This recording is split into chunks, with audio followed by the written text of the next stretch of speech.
Hello and welcome to the Financial Update. There's been a lot of economic changes out there in the finance landscape and a lot of uncertainty as to what's going on and how positive it all is. Today we're joined by Theo Chambers from Shaw Financial, who's going to give us a few insights into what's going on. Good morning, Theo, and thank you so much for joining us here at the North Bondi Surf Club for Bondi Snapshot. Good morning, Marianne.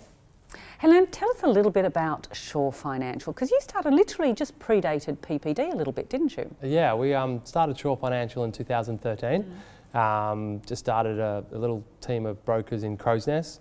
There was 3 of us when we started, and there's about a team of 50 now. We mainly focus on residential mortgages. Probably 95% of our business is residential loans, being either investment or owner-occupied loans. So Theo, tell us, who is your ideal client?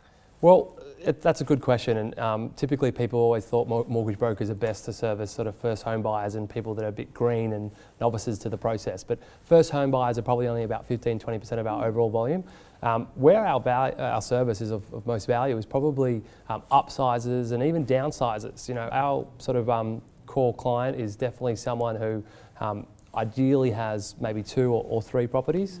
And is a keen property investor per se. So tell us a bit about how you see the economic outlook really at the moment. So there was 3 big positive signals to the economic outlook recently. One, you know, the coalition staying in power and winning the election.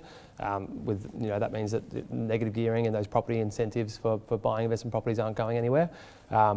2, the forecast now of the cash rate.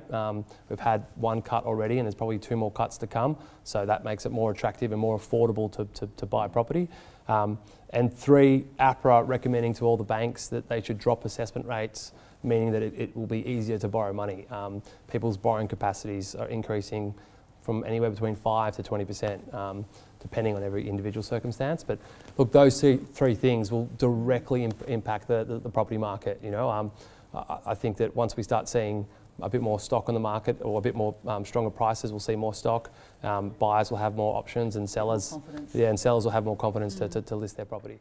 And the good thing is, I suppose that means it's going to make it easier for buyers to purchase property now, because it was getting very tight for a while, so they can go out there and start bidding with confidence. Exactly right. Look, I think that's a comment that Philip Lowe, the head of the RBA, was saying, that they went a bit too far with the pulling back of credit, the pulling back of lending policies, and it was in my opinion, directly related to the downturn in the property market the last 2 years, because that's when these changes started being enforced. So, now that people can borrow money a bit easier, well, not yet, but it's looking that way, that people could borrow money more easily, I think that's definitely going to have a positive impact in the economy and the property market.